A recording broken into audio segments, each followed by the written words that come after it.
es la descomposición de todos los alimentos de origen vegetal. Acuérdense que las células vegetales tienen una característica que las hacen más resistentes a estos procesos que hemos mencionado en comparación a la célula animal. ¿Cuál es la característica?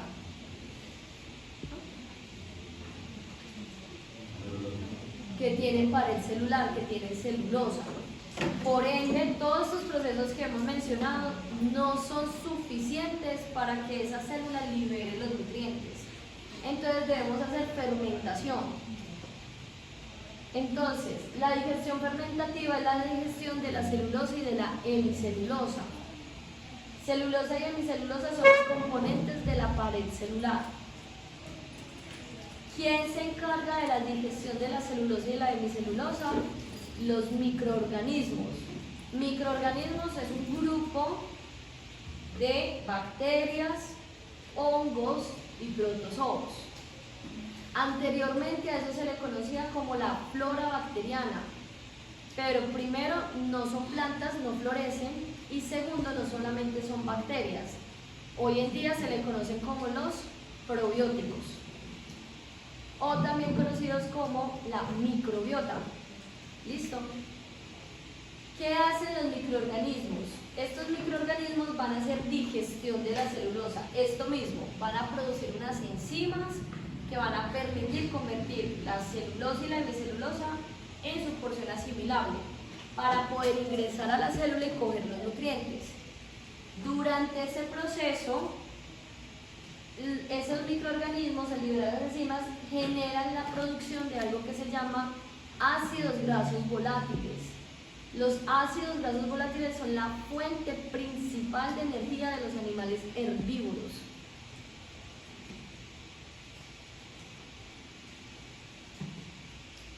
Es decir que la microbiota cumple una función importantísima para poder producir la energía en el animal.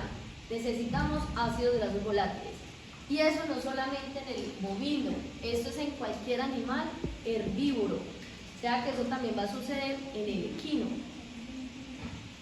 Su principal fuente de energía son los ácidos grasos volátiles. ¿Cuáles son los tres tipos de ácidos grasos volátiles? Butírico, propiónico y acético. Son los tres ácidos grasos volátiles que van a generar energía al animal, producción de ATP. Carnívoros y omnívoros tienen poca importancia en la fermentación porque ellos se alimentan principalmente de células de origen animal, pero aún así ellos tienen microbiota y la microbiota ayuda a mantener el equilibrio en el intestino grueso, que no se proliferen bacterias negativas, y además la microbiota no solamente genera ácidos grasos volátiles, sino que genera otros metabolitos que ayudan a desinflamar el intestino, favorece la recuperación de la mucosa intestinal, o sea que va a ayudar mucho a la absorción de nutrientes. Entonces los microorganismos de carnívoros y omnívoros son muy importantes también, no porque me generen la fuente principal de energía, pero sí mantiene una vida equilibrada para el intestino. Dentro de los animales fermentadores vamos a hablar de los fermentadores gástricos, que son los animales que hacen fermentación en el estómago, que serían los rumiantes, y los fermentadores postgástricos. Los postgástricos son aquellos donde la fermentación se hace en el ciervo y en el colon, que el ejemplo es el equino. Entonces, recordemos la anatomía del rumiante. El rumiante se caracteriza por tener un estómago dividido en 4 cavidades. 3 de ellas son aglandulares, no producen secreción, se conocen como proventrículos, y solo una de ellas es glandular. Las cavidades son retículo, rumen, omaso y abomaso. Retículo es la cavidad que recibe el esófago, entonces es la estructura que va a recibir ese polo alimenticio. Tiene una mucosa en forma de panal de abejas y su función es atrapar cuerpos extraños. El retículo se comunica con la siguiente cavidad, que es el rumen, la cavidad más grande de los rumiantes. Esa cavidad se encarga de la fermentación. Rumen y retículo juntos me permiten generar la función de la rumia. La rumia es la función que permite triturar mucho más el alimento. Luego del rumen volvemos al retículo, porque el rumen solo se comunica con retículo y el retículo se continúa con el omaso. Omaso también es glandular, se caracteriza porque tiene pliegues musculares que cuando contraen el bolo alimenticio recuperan el agua y lo devuelven al rumen, y ya la masita pasa a la siguiente cavidad, que es el abomaso, que es la cavidad glandular donde se producen las secreciones, los jugos gástricos que vimos ahorita. Exactamente lo mismo: ácido clorhídrico, pepsinógeno, lipasa gástrica, moco protector soluble y fijo, bicarbonato de sodio y factor intrínseco. Las mismas secreciones que mencionamos ahorita se producen en el abomaso, y el abomaso ya se encarga de entregarlo al duodeno, que entonces ahí se haría lo que hemos mencionado. ¿Listo? En el caso del equino o de los fermentadores postgástricos, esa función fermentativa se da en la parte caudal del tracto gastrointestinal, que sería el intestino grueso, donde el ciego y el colon ascendente son las cámaras fermentadoras. Ahí es donde se genera la fermentación. Quiere decir que el alimento ya ha pasado por un proceso de digestión química y enzimática, y acá vuelve y se le genera una digestión fermentativa. Mientras que en los otros primero se da la digestión fermentativa y luego la química y la enzimática. Cambian el orden porque los órganos son diferentes, pero sin importar cuál sea, en la parte de la fermentación se genera lo mismo. La importancia son los ácidos grasos volátiles, es lo que me interesa. Tenemos también otro tipo de fermentadores, que son los conejitos, que son postgástricos, pero ellos generan una conducta diferente, que es la coprofagia. La coprofagia es el consumo de materia fecal. Resulta que los conejos son animales que su fermentación es muy deficiente, o sea, no logran fermentar como deberían fermentar. Entonces ellos hacen el proceso de coprofagia. ¿En qué consiste? Ellos consumen el alimento en horas de la mañana o en el día. Ese alimento ingresa al tracto gastrointestinal y se empieza a generar los pasos que ya mencionamos. Entonces hay una digestión, hay una aprehensión del alimento, se genera la formación del bolo alimenticio, hay una digestión química por parte del estómago, una digestión enzimática por parte del duodeno, y cuando llegamos al ciego se empieza a hacer la digestión fermentativa. Recuerden que para la fermentación el alimento debe durar mínimo 8 horas dentro de este órgano para poder generar la acción de las bacterias y de los hongos, de la microbiota. Resulta que en el conejito el tiempo de fermentación es muy corto. Entonces, cuando se defeca, esa materia fecal todavía tiene muchos nutrientes que él eliminó. Entonces, en la noche sale una materia fecal que se conoce como heces blandas. Las heces blandas son estructuras ricas en nutrientes, porque no alcanzaron todavía a ser fermentados. Se fermenta una parte, pero no por completo. O sea que todavía falta mucho para que el animal pueda adquirir los nutrientes. ¿Qué hace con esas heces blandas? Vuelve y se las consume en horas de la noche. El consumo de las heces blandas permite entonces, ya se le hizo un primer proceso, ya va a ser más fácil sacarle provecho en el segundo recorrido. Entonces, cuando se da el segundo recorrido, estas heces ya tuvieron un proceso adelantado, vuelven y lo repiten, entonces va a ser más fácil para la microbiota poder generar esos ácidos grasos volátiles. esa materia fecal que ya ha pasado por el segundo proceso ya se llaman heces duras. Estas se caracterizan por ser más claras, estas se caracterizan por ser negras, y estas son las que defecan en el día. Cuando vemos el popó del conejo en el día, son materia fecal donde ya se le hizo 2 veces el proceso de digestión, entonces ya logró sacarle la mayor cantidad de nutrientes. Esto es normal en estos animales, se llama coprofagia, y es necesario hacerlo, es obligatorio.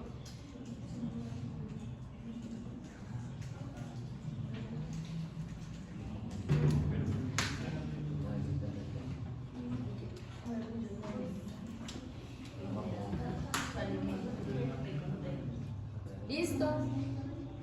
Ahora, vamos a ver las diferencias entre fermentadores gástricos y fermentadores posgástricos, ¿sí? Fermentadores gástricos, los rumiantes, como ejemplo tenemos entonces el bovino. Fermentadores posgástricos, el equino es el ejemplo que vamos a utilizar. Con respecto al pastoreo, ¿qué es el pastoreo? Es el proceso de aprehensión, vamos a agarrar el alimento. Los bovinos hacen un pastoreo entre 10 a 12 horas. Ellos durante el día pueden pastorear, agarrar alimento durante este periodo, 10 a 12 horas. Y después del pastoreo hacen otro proceso que se llama la rumia.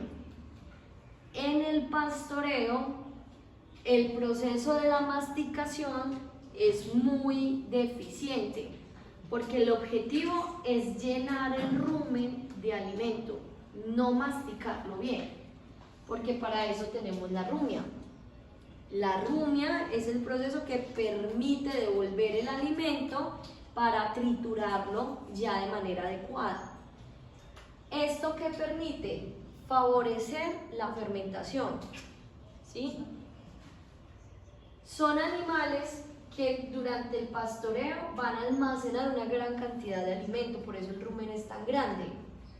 Ahora, los fermentadores posgástricos deben pastorear más horas, porque su estómago es muy pequeño y no logra almacenar la ingesta, una gran cantidad de ingesta. Entonces tienen que estar comiendo constantemente. Y en ese pastoreo, la masticación es fundamental porque ellos no hacen rumia, ¿sí? Entonces es muy importante masticar muy bien el alimento. El órgano de los animales fermentadores gástricos que se encarga de fermentar es el rumen y ocupa el 72% del tracto gastrointestinal. Es una cavidad muy grande.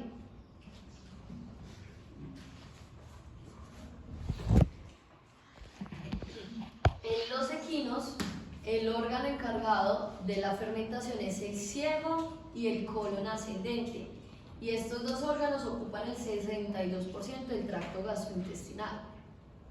Es más grande el órgano fermentador de los rumiantes en comparación al de los equinos. En el rumen entonces se genera la fermentación de la hemicelulosa, celulosa y pectina, que son los componentes de la pared celular. En el caso de los fermentadores posgástricos, la fermentación de estas sustancias se da en el ciego y en el colon. Colon ascendente.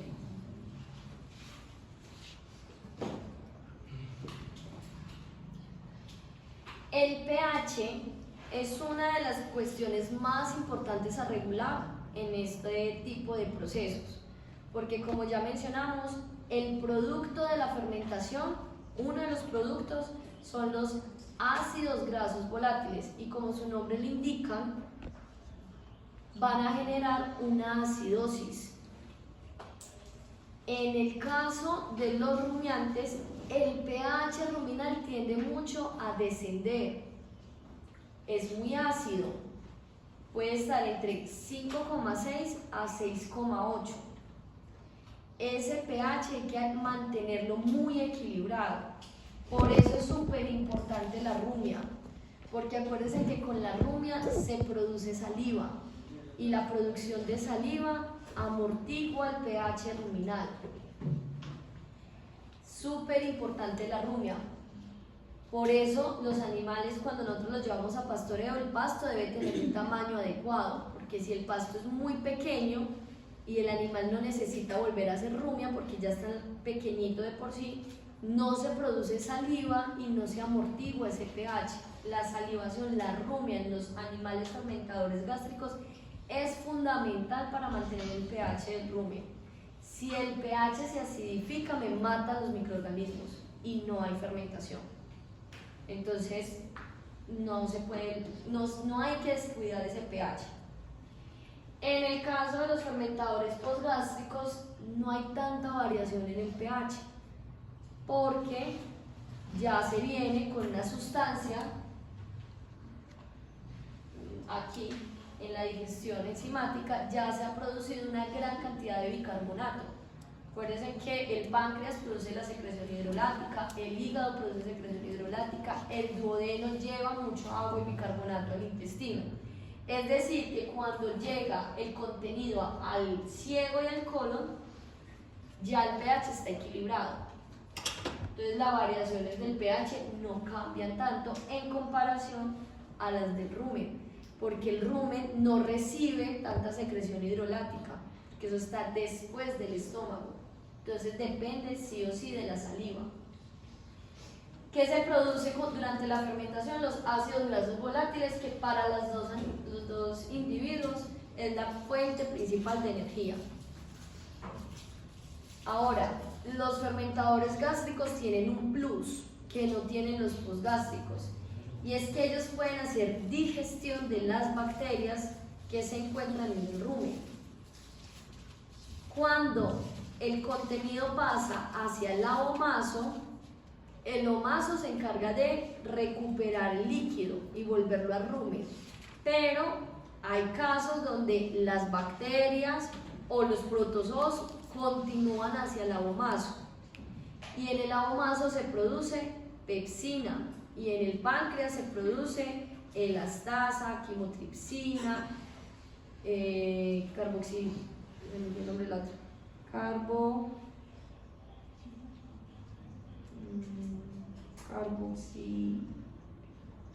no me acuerdo el nombre de la otra enzima, que son enzimas que van a aprovechar para la digestión de la proteína. Entonces, los fermentadores gástricos utilizan los microorganismos como fuentes de lípidos, como fuentes de proteínas y como fuente de carbohidratos. Se nutren de esa microbiota. En el caso de los equinos, no hay digestión de la microbiota, porque después del colon ascendente sigue el colon transverso descendente, recto y ano, y en ninguno de esos órganos se puede aprovechar esas sustancias, esa microbiota. Entonces, ¿eso qué aplica? Que los rumiantes, los fermentadores gástricos, no necesiten una gran cantidad de proteína en la dieta, mientras que los animales postgástricos deben tener mayor proteína en la dieta, porque no logran adquirir la proteína de esa microbiota, mientras que los bovinos sí. Por eso en los rumiantes mantener la microbiota es esencial para la nutrición. Si tengo una muy buena microbiota, tengo buena energía y buena proteína, además de lípidos y carbohidratos.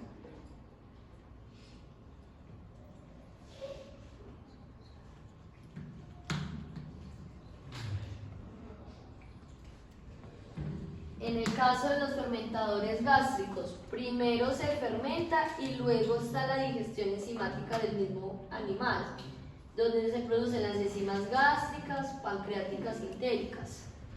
En el caso de los fermentadores postgástricos, primero se da la digestión del individuo, la producción de enzimas del estómago, del páncreas y del duodeno, y luego se da la fermentación.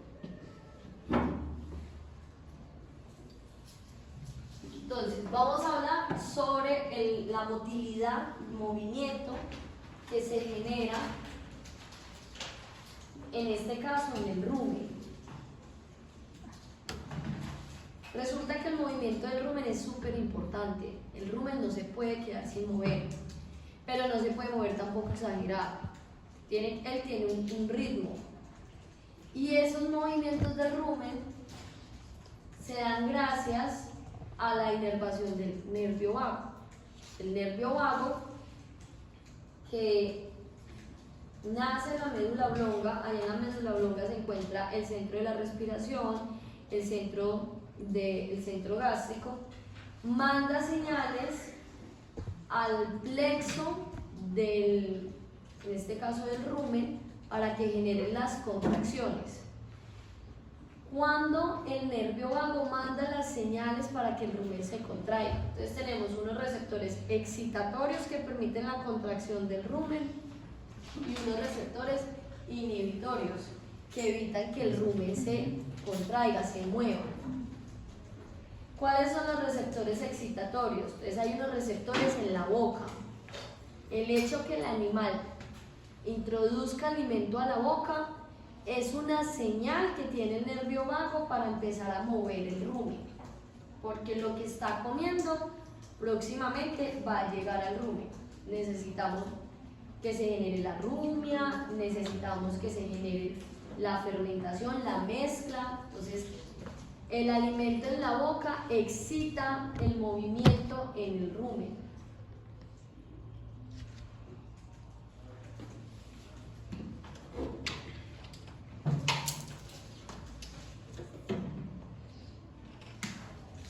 Segundo receptor excitatorio, la distensión umbral la distensión menor, baja, que sea menor a 4 milímetros de mercurio.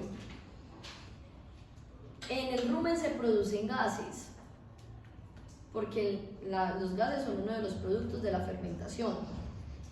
Cuando hay poca cantidad de gases, el rumen no se distiende, ¿sí? Entonces, cuando hay una distensión umbral bajo, el rumen no está con una gran cantidad de gases, empiezan a generarse los movimientos. Y el pH abomazal también es uno de los encargados de generar las contracciones ruminales. Esos son los receptores excitatorios. Ahora, receptores inhibitorios, ¿qué hacen que el rumen no se mueva? Uno, distensión umbral mayor a 20 milímetros de mercurio. ¿Qué pasa cuando hay una distensión mayor de 20 milímetros de mercurio? Hay una gran cantidad de gas. Si hay gas, también hay ácidos grasos volátiles. Entonces, ¿para qué necesito que el rumen se quede quieto? Para que se pueda dar la absorción de esos ácidos grasos volátiles. Porque si eso pasa a los otros órganos, no se absorbe.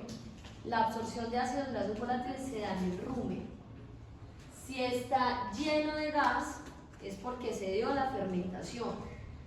Quiere decir que ahí en el rumen hay ácidos grasos. ¿Y qué hay que hacer? Hay que absorberlos. Por eso debo el rumen quieto para poder absorber la mayor cantidad de ácidos grasos. Si el rumen se mueve y eso se va hacia otros órganos, no se absorbe la gran cantidad de ácidos grasos. La mayor absorción se da en rumen. También se puede dar en el intestino, pero la mayor absorción se da en rumen. Hay quimiorreceptores en el retículo y en el rumen de ácidos grasos volátiles. Son receptores que determinan si hay presencia de ácidos grasos, lo mismo. Si hay ácidos grasos, el rumen se queda quieto para poder absorberlos.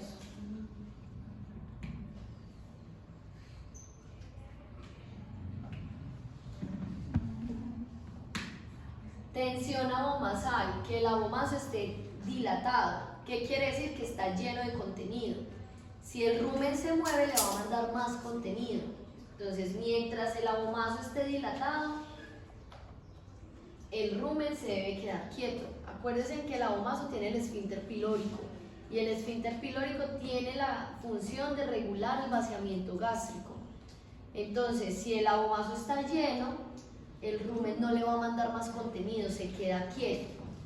Y por último, el dolor. Cuando hay dolor, el rumen no se mueve. Entonces tenemos situaciones que hacen que el rumen se mueva, situaciones que hacen que el rumen se quede quieto. Entonces, el rumen, al igual que todo el tracto gastrointestinal, presenta unas neuronas. Nosotros vimos que había neuronas en dos áreas del tracto gastrointestinal, en la submucosa y en la muscular. En la submucosa hablamos de un plexo que se llama el plexo de Meissner, que es el encargado de generar las secreciones y los pliegues para la absorción de nutrientes. Y vimos el plexo de Auerbach o mientérico, que es el que se encuentra en la musculatura externa y permite la mezcla y los movimientos peristálticos. En el caso del rumen, el rumen pues también tiene sus propias neuronas y en ellas se llama las células intersticiales de Cajal. Las células intersticiales de Cajal son neuronas del plexo mientérico, sino que en el rumen tiene nombre propio. Y esas neuronas se encuentran ubicadas en puntos específicos del rumen.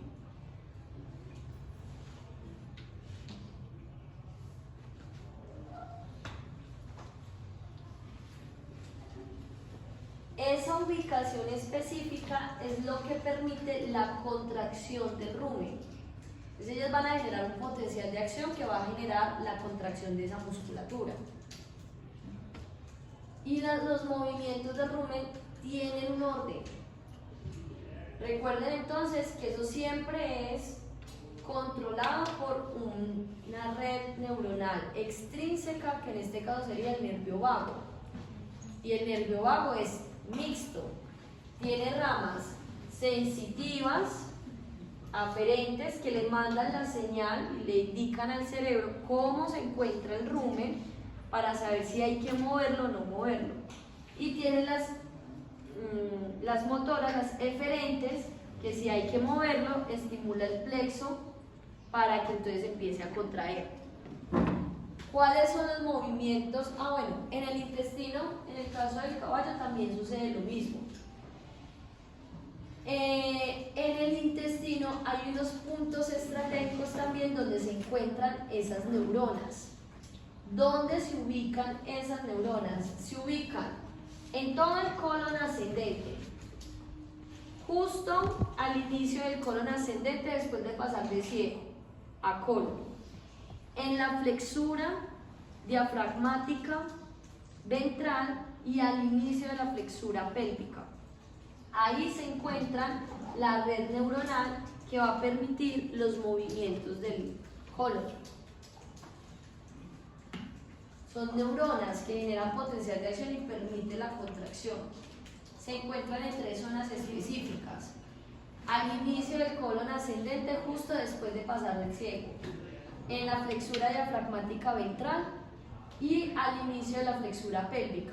Son neuronas que van a generar potenciales de acción y van a permitir la contracción de esa musculatura. Recuerden que ahí tenemos dos tipos de contracciones, uno de mezcla y otro de propulsión. Pues en el de mezcla actúan las tenias y las austras para poder mezclar el contenido. ¿Qué es lo que vamos a mezclar ahí? La microbiota con el alimento para generar los ácidos grasos volátiles. Y el de propulsión va a permitir que se desplace a través del tracto gastrointestinal.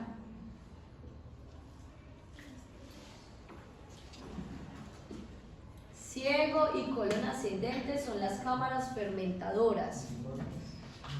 En el colon ascendente, solo el colon ascendente ventral es fermentador, por eso tiene las austras. El colon ascendente dorsal no fermenta, por eso es liso. ¿Qué hace el colon dorsal ascendente? Absorbe todo lo que se produce en la fermentación.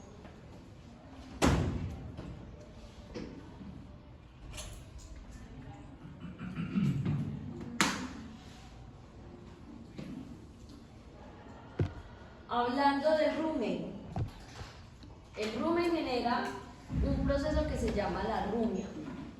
La rumia tiene una función y es permitir disminuir el tamaño de la partícula. Entre más pequeña sea la partícula, más fácil para el microorganismo hacer fermentación. Entonces, gracias a la rumia disminuimos el tamaño de la partícula. Segunda función, aumenta la producción de saliva, por ende regula el pH ruminal. Si no hay rumia, no hay producción de saliva y se me altera el pH ruminal. Esas son las dos funciones de la rumia, y la rumia se genera principalmente en la noche. Entonces, en el día el animal se llena de alimento, llena el rumen de mucho alimento, y en la noche es cuando se hace la rumia.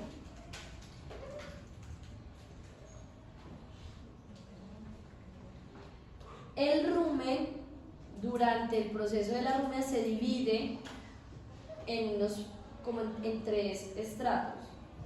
Está el estrato líquido, que se encuentra en la región ventral, el sólido, que se divide en dos estratos, el sólido que no ha sido procesado por la rumia y el que ya tuvo un proceso de rumia, y los gases.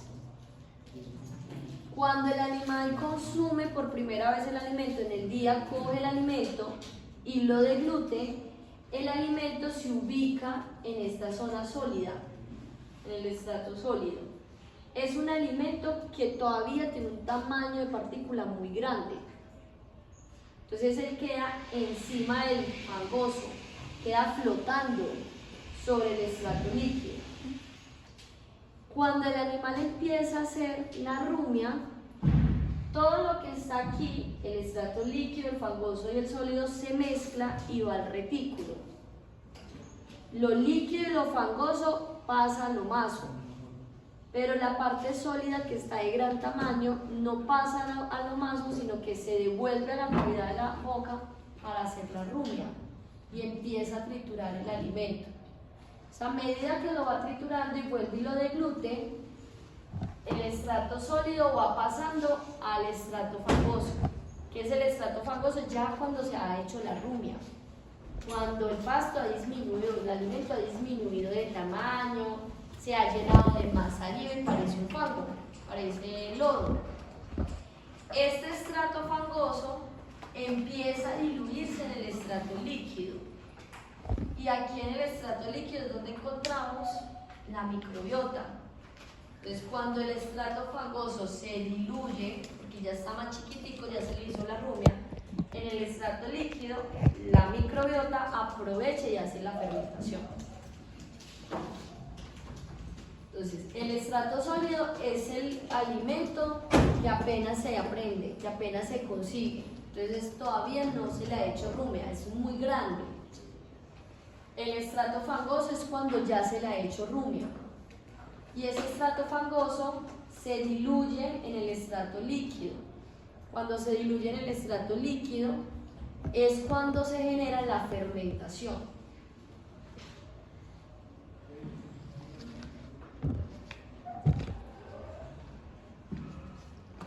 Durante la fermentación se generan gases, y los gases siempre tienden a irse a la parte superior. Es eso lo que forma el estrato gaseoso. Cada vez que se genera la rumia, tanto el estrato sólido como el fangoso y como el líquido llega al retículo. El líquido y el fangoso pasan a lo maso, y el sólido sube a cavidad de la boca, se rumia, y así sucesivamente. ¿Listo?